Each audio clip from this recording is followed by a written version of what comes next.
Hello and welcome to Eastern Horizon. This is Malika Yubsambul, and today we are going to discuss about this sad incident that took place in Australia that has shocked the Australian community and also around the world. So I have joined by Dr. Samara McPhedran. She is the doctor and specialist in violence prevention specialist at Griffith University. Thank you very much, Dr. Samara. Thank you very much for inviting me here. So, how you see this sad incident, especially being a society, and what kind of mean that this behavior that you would like to explain when it comes out about such kind of the violent incidents? So it's a very shocking incident to see in Australia because generally we're not a violent country.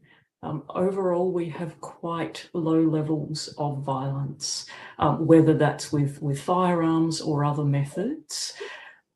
We generally don't see these types of incidents, so it's come as a terrible shock to everyone.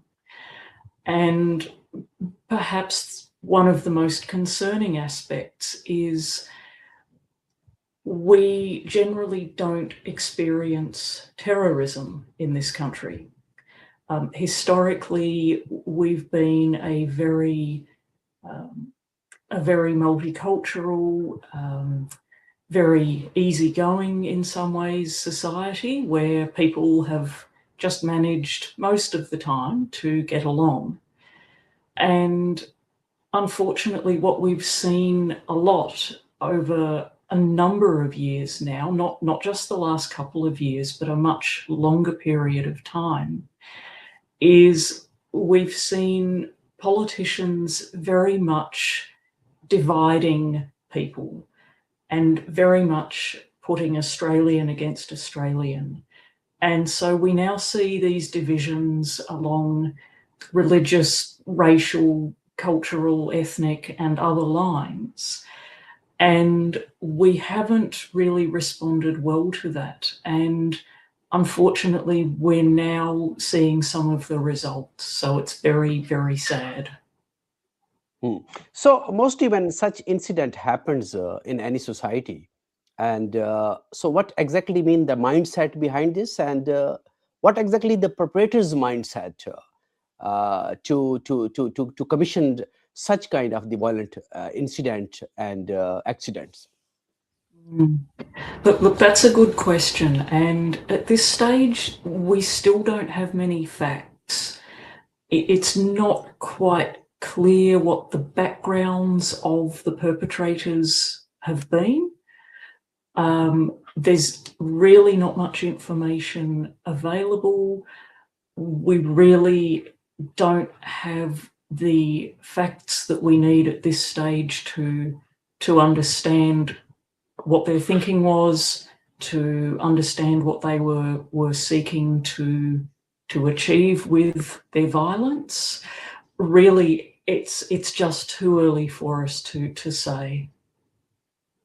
So, what is the responsibility of the media? Because the first-hand information that's coming from the crime scene mostly comes from the media.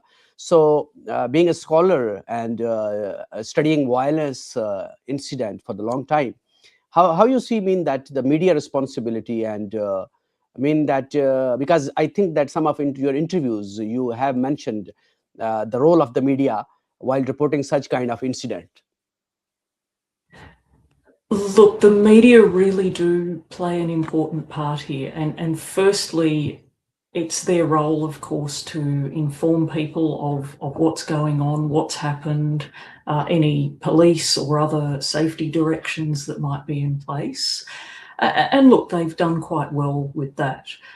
But the media will also play a really crucial role in the coming days and weeks and months in terms of shaping public debate around what happens next.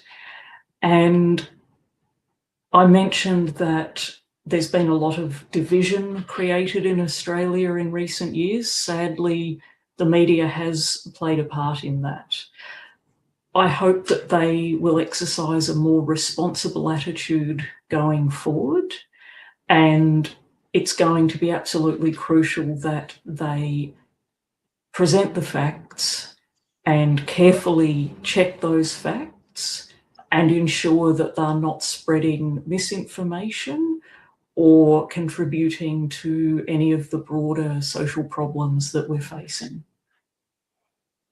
So, with this incident, I think once again there is a debate going on in the Australian society about the guns laws and the new regulations. Because when we saw that in 1996, National Firearm Agreement that have make some changes and to make some strict guns laws. So, but you also mentioned that one of in your interview that mean that there is not sufficient. I mean that only to make more control on the guns, because one of your research paper I have gone through and I saw that mean that the guns violence in the United States that is even the Western mostly called that Australia is more like stringent in the Western world as compared to the guns violence. So after this incident, how you would see the impact of some new regulations and mean that, because this is your specialization, so how you would put it down? So we've always been a very different country to the United States. We've never had the problems with guns that they have. There's a lot of different reasons for that. At present, we have and have had for many years now very strict gun laws. The laws underwent sweeping changes in 1996 following the Port Arthur massacre. We've had other shooting events since then, and those have prompted even further restrictions.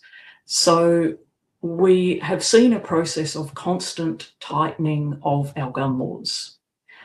However, as we've also seen, that doesn't stop violent events, that doesn't stop mass shootings. And it's concerning that politicians are already pledging to change gun laws and announcing changes they're going to make. We do not have the facts of the shooter's circumstances. We don't know whether and what went wrong with the licensing process. So we know that one of the shooters did have a gun license.